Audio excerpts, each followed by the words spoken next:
आज का ये न्यू वीडियो जो कि कक्षा 9 एनसीईआरटी पैटर्न यूपी बोर्ड प्रश्नावली 2.4 बनाया जा रहा है।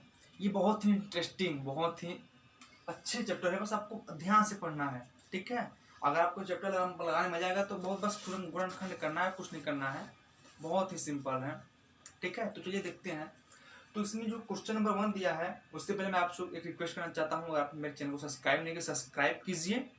ठीक है, तो चलिए क्वेश्चन नंबर 1 जो दिया है वो कुछ इस प्रकार से दिया है। बताइए कि निम्नलिखित बहुपदों में से किस बहुपद का एक गुणनखंड x+1 है। तो हमें बताना है किस बहुपद में से एक गुणनखंड x+1 है। ठीक है, तो इसमें आपका कुल 4 सवाल दिया गया है। चारों सवाल को चलिए क्रमवाइज देखते हैं हम लोग। तो पहला जो है px x² px ने दिया है, या मैंने अपने से लिखा है px x² plus x³ plus x² plus x+1। ठीक है, तो इसको हमें हल करना है। तो चलिए हल करके देखते हैं कैसे हल होगा इसका। तो यहाँ पे हम हल लिखते हैं, ठीक, इसका हल करते हैं। तो आगे हम क्या करेंगे, पहले का ना, तो जो x+1 दिया है ना, तो x+1 को हम मान लेते हैं कुछ भी, यानी pn मान लेते हैं। ठीक है, pn = x+1। अब हम इसका शून्य ज्ञात करेंगे। शून्य मैंने पिछले एक्सरसाइज में बताया, शून्य किसे करते हैं, शून्य कैसे निकाला जाता है। तो शून्य इसका हम ज्ञात करेंगे, तो हम पता है कि -1 आएगा, इसका शून्य -1 आएगा। इतना क्लियर है। अब जब -1 इसका शून्य का आएगा तो मान लीजिए pn हो गया। ठीक, ये pn है इसका, pn = तो हम px, इसको px मान लेते हैं। अब px की जगह हम pn रखेंगे। आपको तो देखिए ये जो px हो गया और यहाँ px हो गया, pn हो गया। ठीक है, तो हम क्या करेंगे, जो px है हम px का pn का मान रखते हैं। तो यहाँ पे जब x की जगह और pn का मान रखेंगे तो यहाँ पे आपका क्या हो जाएगा, -1 का होल क्यूब, यही मान रखेंगे x की जगह -1, फिर प्लस -1 का होल स्क्वायर प्लस -1 प्लस 1। ठीक, जब -1 का होल क्यूब करेंगे तो आपका -1 ही आएगा, फिर यहाँ पे प्लस 1 का वर्ग करेंगे तो यहाँ पे 1 ही आएगा, फिर यहाँ पे -1 प्लस 1। अब हम +1 प्लस 1 जोड़ेंगे 2 आएगा, 2 हो जाएगा, फिर -1 -1 -2 -2 प्लस 2 हो जाएगा 0। अतः 0 हमारा आ गया। ठीक है, अगर 0 आ गया तो इसका जो बहुपद का है गुणनखंड x+1 है। ठीक है, जो पहला होगा पहला का हम आंसर लिख देंगे, अतः बहुपद का एक गुणनखंड x+1 है। ठीक, क्लियर है। तो हम ऐसे इस प्रकार दूसरा ही करेंगे। दूसरा में पहले जो हमारा x+1 दिया है उसका शून्य ज्ञात करेंगे। शून्य ज्ञात करने के पश्चात उसके बाद हम x की जगह जो शून्य क्या आएगा, शून्य कितना पता है, -1 ही आएगा, क्योंकि x+1 का शून्य निकालना है। तो -1 आएगा तो हम यहाँ पे रख देंगे -1 मान।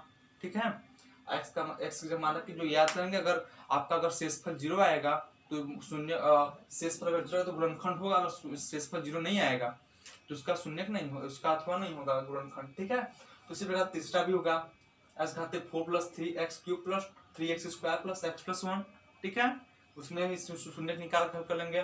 फिर चौथा x³ - x² - 2 + √2 × x + √2, ये भी उसी प्रकार हल होगा। हमें उम्मीद है आप लोग कर लेंगे। ठीक है, तो आपने क्वेश्चन नंबर दूसरे की तरफ, तो क्वेश्चन नंबर 2 कुछ इस प्रकार से पूछा है। दूसरा क्वेश्चन है, गुणनखंड प्रमेय लागू करके बताइए कि निम्नलिखित स्थितियों में से प्रत्येक स्थिति में gx px का गुणनखंड है या नहीं। तो हमें gx और px का गुणनखंड है या नहीं में अथवा करना है, ज्ञात करना है। तो हमें पूरे 3 सवाल दिए गए हैं, तो तीनों सवाल में आपको px और gx दिया गया है। तो जो px है 2x³ + x² + 2x - 1 दिया है, और gx x+1 दिया है, उसी प्रकार तीनों सवाल में दिया गया है। तो हम क्या करेंगे, आगे gx है, gx लिखेंगे = x+1।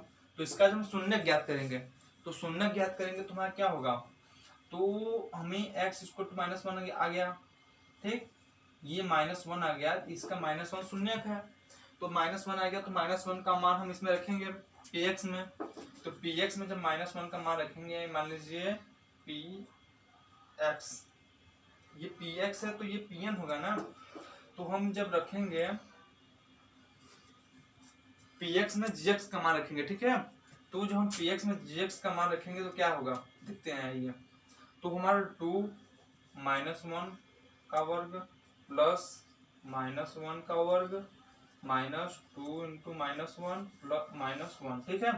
तो जब इसका हम करेंगे तो 2 + 1 माइनस +2 -1 2 to 4 5 -1 = 4। कुछ इतना ही आएगा। इसका आपका हल करके देख लीजिएगा।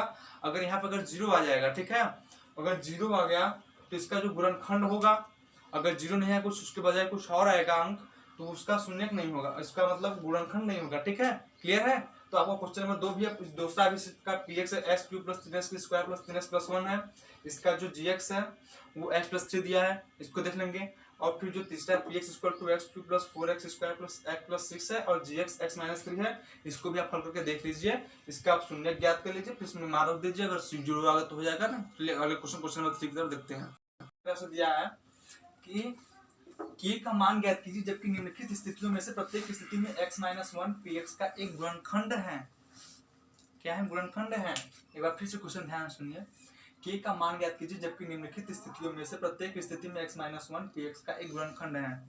ठीक, गुणनखंड हो। तो देखते हैं, इसमें आपका 4 सवाल पूछा गया है। पहला सवाल जो पूछा है px = x² + x + k, और दूसरा जो है px = 2x² + kx + √2, और तीसरा px = kx² - √2x + 1, और चौथा px = kx² - 3x + k। ठीक है। तो आप मेरे साथ आप लोग नोट भी करते चलिएगा, ठीक है। कॉपी पे निकाल के रखिए करिएगा। चलिए देखते हैं। तो जो पहला का हल होगा वो कुछ इस प्रकार से है, और सबसे पहले हमें शून्यक निकालना होता है। ठीक, शून्यक। तो x - 1 दिया है, x - 1 का हम शून्यक निकालेंगे। तो x - 1 का जब हम शून्यक निकालेंगे तो 1 होगा, शून्यक इसका 1 होगा, ठीक है। तो शून्यक 1 हो, चूंकि x - 1 बहुपद px का एक गुणनखंड है, तब p1 = 0 ना। स्टेप बाय मैंने हल किया है, ठीक है। तो px = x² + x + k इतना दिया है। तो यहाँ पे हम x की जगह मान रखेंगे, शून्यक जो जितना आया था उसका हम मान रखेंगे। तो 1² + 1 + k = 0, तो 2 + k = 0 = k = -2 इतना होगा। क्लियर है। अगर ना समझ में आया तो बताइए, मैं फिर से बताता हूँ। ठीक, फिर से देखिए एक बार। यहाँ पे हम एक आगे शून्यक निकालेंगे। शून्यक निकालने के बाद फिर p1 = 0, फिर px = x² + x + k में फिर 1 का मान रखेंगे, फिर 2 + k आएगा, फिर k = -2 आएगा, ठीक है। तो आपका यही जो k = -2 आ गया, k का मान ज्ञात करना था, ये आपका आंसर हो जाएगा, ठीक है। क्लियर है। आपका ये आंसर हो गया। उसी प्रकार दूसरा जो है px = 2x² + kx + √2 दिया है। तो आगे x - 1 का हम शून्यक ज्ञात करेंगे। शून्यक ज्ञात करेंगे तो तुमको x का मान = 1 होगा, शून्यक 1 ज्ञात होगा। फिर हम x की जगह 1 रखेंगे तो हमें k का मान पता चल जाएगा, ठीक है। उसी प्रकार तीसरा में जो px = kx² - √2x + 1 पूछा है, इसमें भी हम x - 1 का शून्यक निकालेंगे, फिर x की जगह 1 का मान रखेंगे, आंसर आ जाएगा। उसके बाद चौथा है px = kx² - 3x + k दिया गया है। तो यहाँ पे हम शून्यक निकालेंगे, शून्यक का मान 1 आएगा, फिर 1 x की जगह 1 का मान रखेंगे, k का मान आराम से ज्ञात हो जाएगा। बहुत ही सिंपल है। अब क्वेश्चन नंबर 3 हमको लगता है कंप्लीट हो गया। अब आते हैं क्वेश्चन नंबर 4 की तरफ। क्वेश्चन नंबर 4 है जो कुछ इस प्रकार से पूछा है, निम्नलिखित गुणनखंड ज्ञात कीजिए। निम्नलिखित गुणनखंड ज्ञात करना। गुणनखंड बहुत ही आसान है, ठीक है। तो गुणनखंड ज्ञात करने के लिए 4 सवाल दिया गया है। 12x² - 7x + 1, ये पहला सवाल है। 12x² - 7x + 1, और दूसरा भी देख लीजिए, नोट कर लीजिए, 2x² + 7x + 3, और तीसरा 6x² + 5x - 6, और चौथा 3x² - x + 4, ठीक है। तो चलिए पहले का हल देखते हैं। पहले का हल जो कुछ इस प्रकार से है, 12x² - 7x + 1 दिया गया है। तो हमें गुणनखंड करने के लिए पहले क्या करना होगा, अगर यहाँ पे कोई अंक दिया है, ठीक, तो आगे हम इसका दोनों का मल्टीप्लाई करेंगे। इनका मल्टीप्लाई करना, 12 × 12 होगा। अब हम ऐसा इसको गुणनखंड करेंगे, इसको ऐसा विभक्त करेंगे कि जो हम जोड़िया घटाना है तो बीच में इतना आना चाहिए, ठीक। तो हमें 4 × 12 होगा। क्या होगा? 4 × 12 होगा। तो अगर हम इसका गुणनखंड करेंगे तो 4 में से 3 घटाएंगे, कितना होगा? चलिए देखते हैं, गुणनखंड करते हैं, ठीक है। तो 12x² - 4x - 3x, ठीक है, फिर +1, ठीक है, इतना हो गया। अब फिर हम 12 12x में से 4x कॉमन लेंगे, 4x कॉमन लेंगे तो हमारे पास बचेगा 3x माइनस 1, फिर यहाँ से -1 कॉमन लेंगे तो 3x माइनस 1। ठीक है, इतना बचेगा, क्लियर है। तो यहाँ पे हो जाएगा 4x माइनस 1 और यहाँ पे हो जाएगा 3x माइनस 1। यही हमारा गुणनखंड हो गया। ठीक है, क्लियर है।